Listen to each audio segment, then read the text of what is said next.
I'm with my friend Jillian today, and Jillian is a wife to Jonathan, mother of 5, and also daughter to Judy, who we're talking about today. Judy is the matriarch of a family with 9 children, and so I'm going to take the opportunity to talk to several of her daughters and learn a little bit more about her as a mother from their perspective. Julia is number 2 in the family of 9, and she's married to Tom and has 4 kids. Corinne is number 3 of the 9. She's married to Brian and has 5 children, 2 of which are with her today. Genevieve and Rosalie are willing to join her for this conversation and talk about grandma. So Tamsin is the oldest of the 9 children. She's married to David and she has 4 children. So first of all, Jillian, can you tell me one thing that Judy made really clear was a priority in her mothering? So I think this is, I don't know, it's always going to be interesting to talk about my mom because she has dementia now, you know?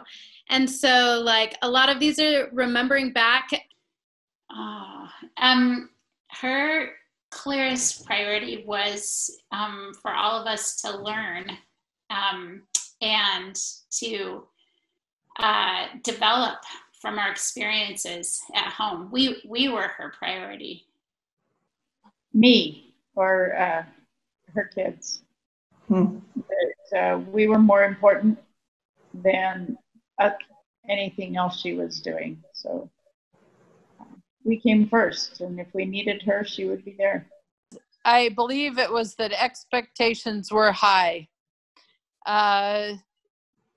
From the first moment, so I remember washing dishes as a 5-year-old. I can't even imagine having my 5-year-olds wash dishes, but I was given a stool. I was given careful instructions as to how to do it, and I washed dishes at that age. And that was a big thing for Mom, was that you learned skills and you were expected to perform them subject to inspection. And that is the way in which she taught us the responsibilities of life and how to move forward and accomplish our goals.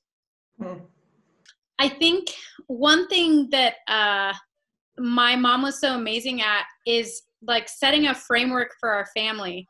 And I remember when I was a young mom, she used to talk to me about how like my mothering, it was going to be difficult to be a mother if I mothered around the whims of my kids, and that I needed to like kind of start with a framework of expectations that they could then, so they can understand the expectations, and then they, you know, can follow along and become part of the family framework. Like a talent of hers was to like establish the framework and invite us all to participate. Oh, that's so powerful. I love that. That's so cool. Okay, Judy has a reputation for being a great teacher. Can you share a teaching moment that she had with you? I think I just followed my mother around all the time, and we just did things together. Anything she was doing, she taught me to do. And so in the kitchen, I'd have a stool.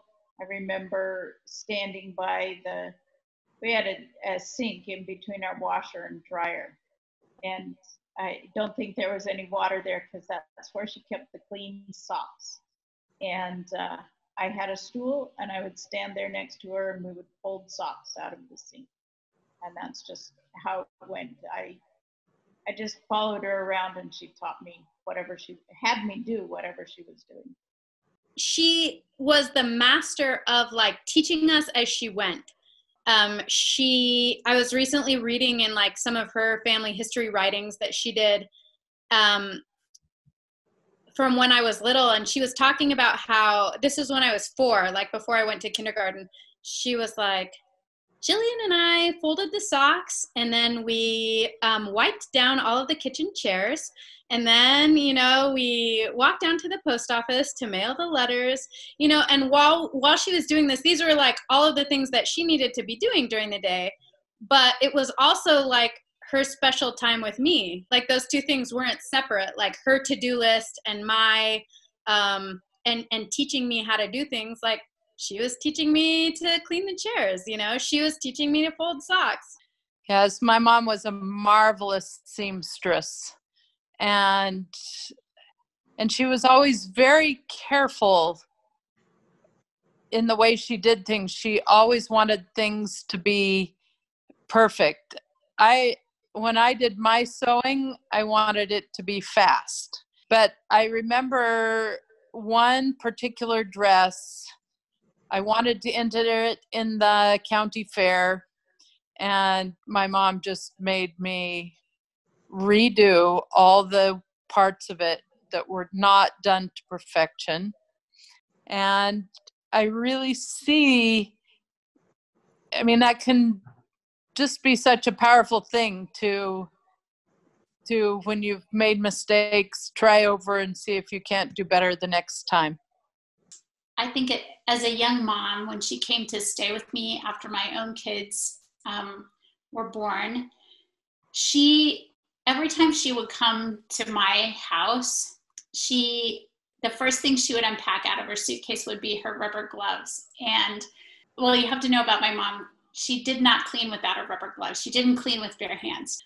And I think when she first started visiting me, that she would pull those out of her suitcase always made me feel embarrassed. The thing she taught me with her rubber gloves was essentially how much she loved me, that she was coming to support me and she was coming to help me get through what she knew was like just the toughest phase of motherhood, which is that young kid phase when you have all these little babies and you're just trying to survive every day. The first thing out of the suitcase was the rubber gloves, because she wasn't there to be my guest. She was there to be my mom. And I think that's a really enduring thing about her. Even now, when she struggles like so much to articulate so much of who she is with the dementia, I can still always look to her actions because she still lives the person that she is. And she was a very explicit teacher, but so much that she taught me that I really treasure is she taught me by what she did consistently every day.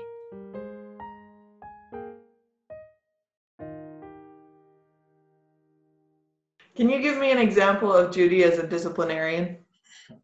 Yes. When I grew up, it was the area of spanking.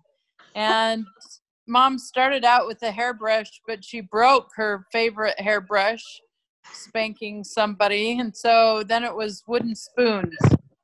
And there was a certain way that the drawer, her kitchen drawer, sounded when she pulled it out for discipline as opposed to when she pulled it out for cooking or something else. It had this rattle, and no matter what you were doing, you stopped and you hid in case it was you that was in the big trouble for whatever it was.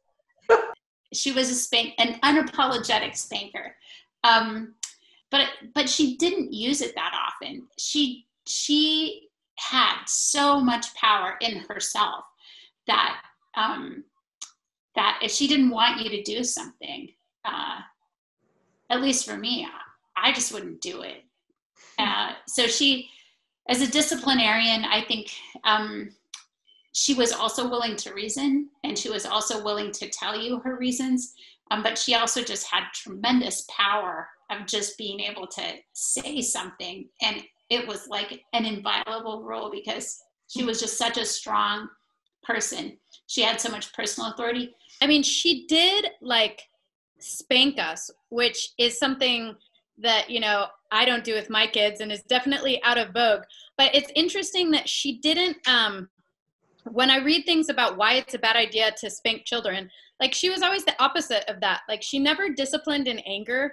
Like she never like hit us in anger or something like that. It was this very like specific she was like, okay, go stand by the sink, and in a few minutes you'll have your spank.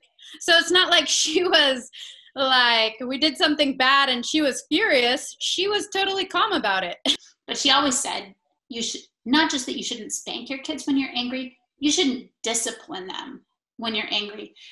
And also I should say about my mom, she spanked us, but she did not yell. She didn't yell.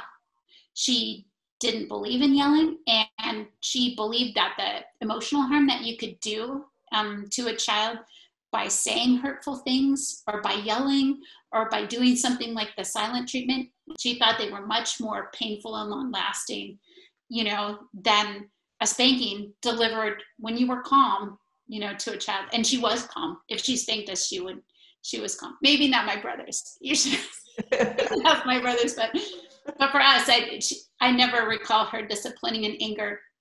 She would sometimes have to pull herself out of the situation to get calm, but I don't recall her ever disciplining me in anger. The big thing we decided is just that the rules were clear.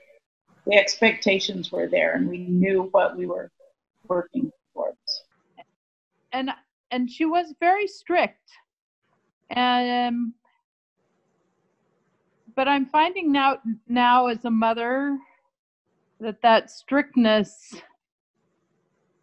made me who I am today and gave me the discipline I need to live a disciplined life.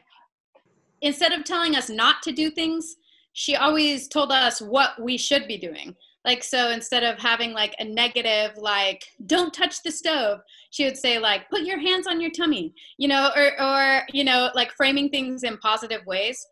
Just was always letting us know how much she loved us. And so that really helped the discipline go a long way.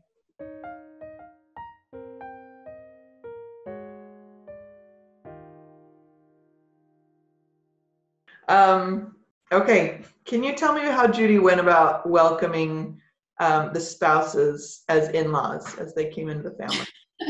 I'm the right person to ask that question to, because I was the first of her children to marry. And I think if Tom were in here, he would say that he and my mom started off, their relationship didn't start off maybe in the warmest way. I think it was hard for her initially. We discussed this one a lot too, because right off the bat, she didn't like Brian. But I think she started out being skeptical, but she wasn't really judgmental. She just kind of stayed back. And what I would say about my mom is that she actively worked on coming to love Tom. Brian joined us when the house was finished. So there was no landscaping. And Mom and Brian discovered that they both enjoyed very much discussing what should happen to that landscaping. And so they worked a lot on the landscaping together. And now Mom would prefer Brian over me. So, well. So my mom loves and has always loved my husband, which is a great thing. So they always like had a natural rapport. She was always just really engaging with him, like wanted to hear what he thought about things, and like paying attention to what he's interested in and talking to him about that, like remembering details about him. Another thing is that like she went out of her way to become friends with my husband's parents, even though they live in different places, and they like establish lots of things in common, and they have a good relationship. So I think those are some of the things that she did. Oh, she was wonderful. Of course, by the time I met my husband, she was desperate for me to have found a husband. But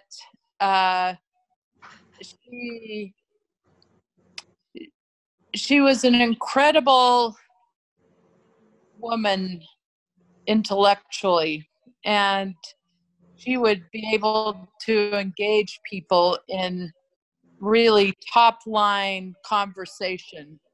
And I think that was something that my husband really enjoyed about her. But when we were dating, he would come over for Sunday dinner, and he and my mom would get in these epic Scrabble battles. And they fought tooth and nail in those Scrabble games.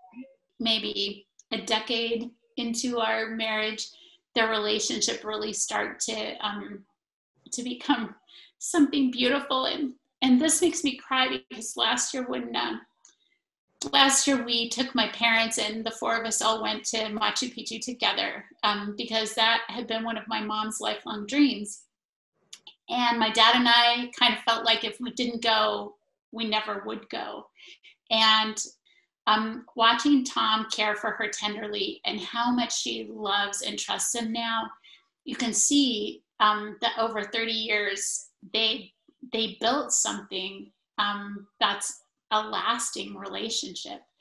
She does trust him, and he loves her and cares for her so tenderly. It was really a beautiful thing to watch him and my dad, just helping her up and down the stairs of Machu Picchu. So I think I wouldn't say she was the mom that was out there on the front porch initially, because she wasn't like that. Now she is. But all growing up, she's slow to make friends. But I would say now, they have the same kind of relationship that they would have if he was her own son.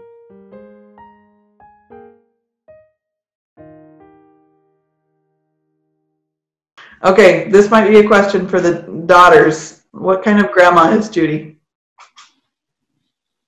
A good one. That's a good answer. Yeah. I'm always impressed that even though she has memory troubles now, she still remembers everybody's name. Yes.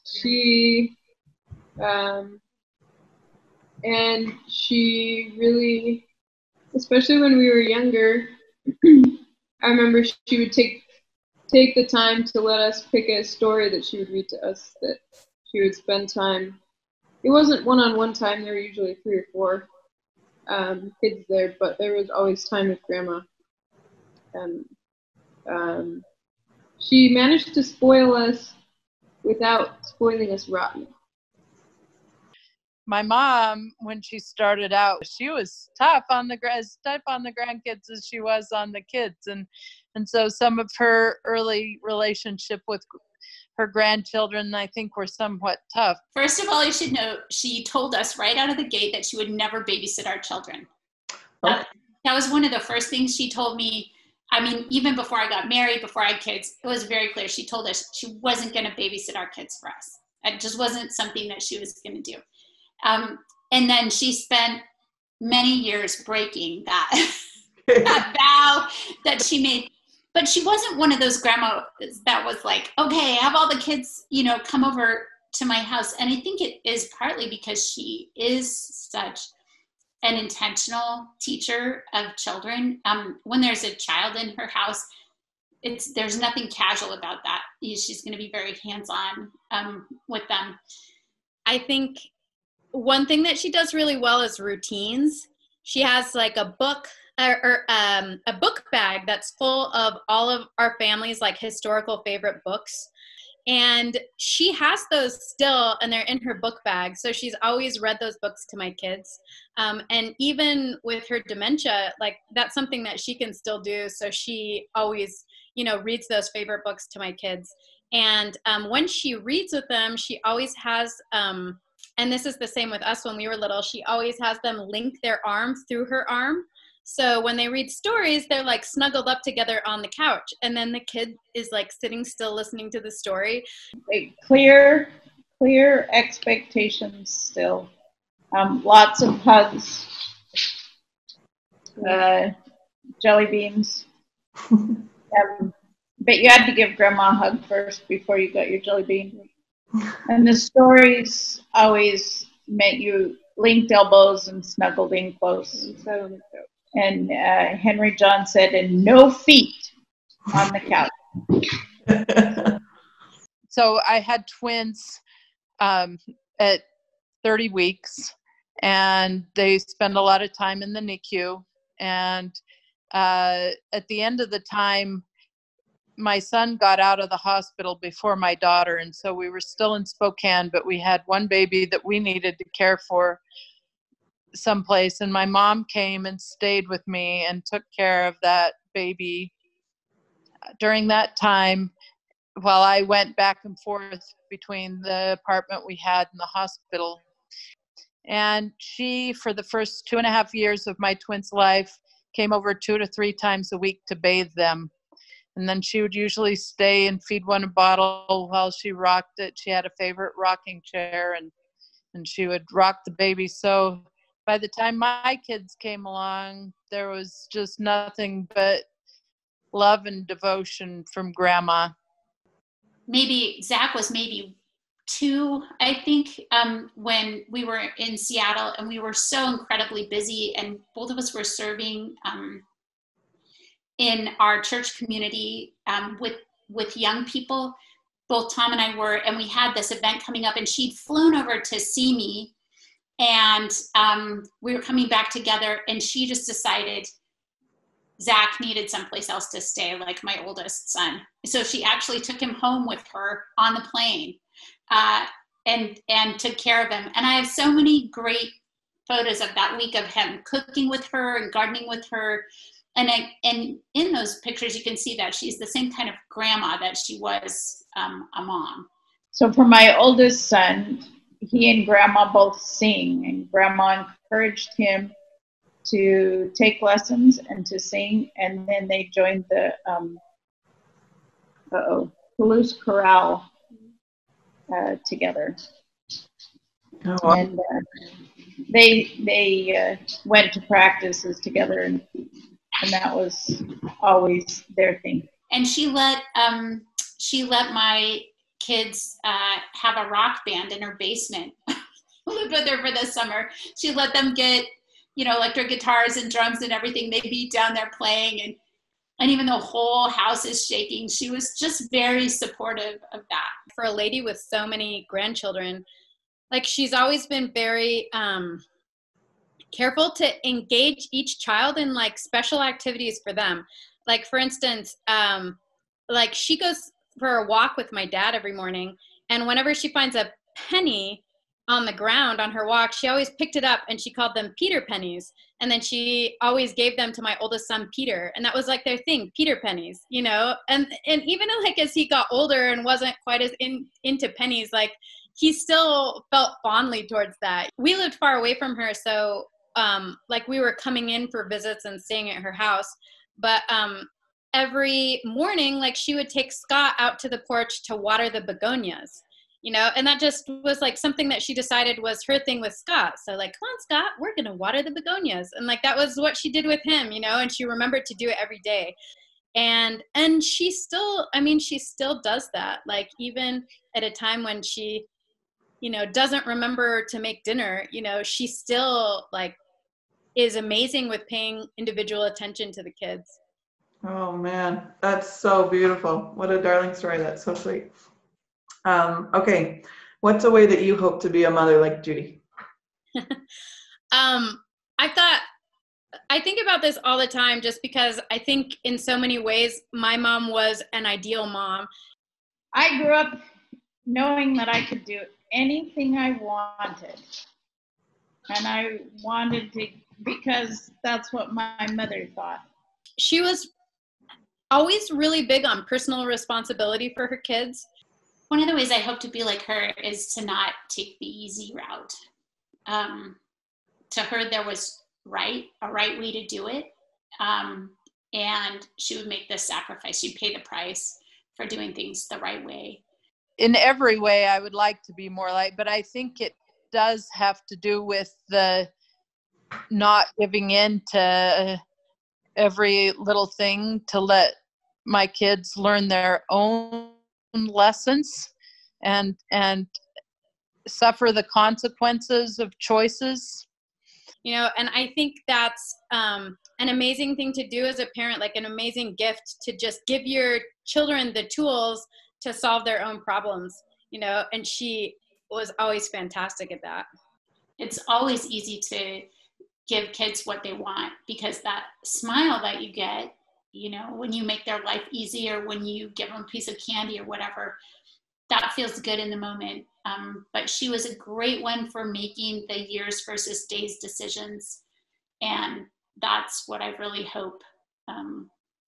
That's how I hope to be like her.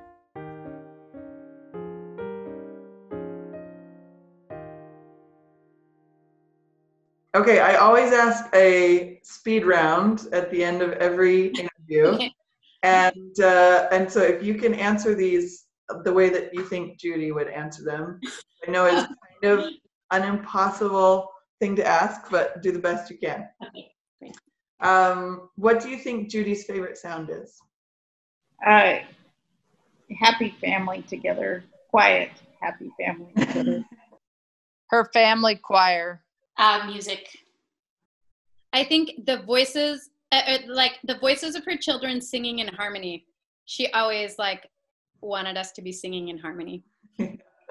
Tell me what Judy's least favorite sound is. Like tapping the table or tapping our feet under the table. Bad music. Noise of any kind. Or singing at the table. Like we were gonna have like an orderly meal as a family. So superfluous sounds at dinner. Loud noise and contention. Probably somebody eating in the living room. What's Judy's favorite word? I don't have a good answer for that one. I didn't come up with a great one, except that my mom was always learning. And so like she often had vocabulary words that I had never heard of, like written down on paper, like written down on a paper, like on the counter. So one of the words I remember that was on there was the word prelapsian. Family. Family. Okay. What does Judy know? Just about everything. And my favorite example is, as a kid, she would give us the exact change and send us to the grocery store for whatever she needed. And that included sales tax and everything. So we wouldn't have any extra pennies to return to her when we got home, and we never needed any more than she gave us. So Wow. that always impressed me. She knows every person she's ever met. Even now, she has dementia. I remember not so long ago, she was at a hospital fundraiser and somebody was saying, "Oh, that's all you did, raise children." And my mom told this person about her children, and each one of them, and the Yale professor and the president of Meter and the PhDs and the all of the success of her children. And they're just, what a great blessing it is for many generations to have had a mom like my mom. So she knew how to raise children. The family, investing in your family is the most important investment you can make. What does Judy want to learn? Everything. I think she wants to learn to be forgiving. And she has learned that through dementia, actually, to forget and forgive. I think one of her main things was to always love and teach the gospel of Jesus Christ. Anything about you. She likes to find out what you're thinking, what you're feeling. That's cool. I like that. What scares Judy? Separation. Like one of her children coming to harm. That her children might not be around her at all times. Loneliness and being alone. Genevieve said, but not roller coasters. Because Grandma. We went to Busch Gardens once together in Florida. Had a great time. So that Grandma could ride the roller coasters. Wow.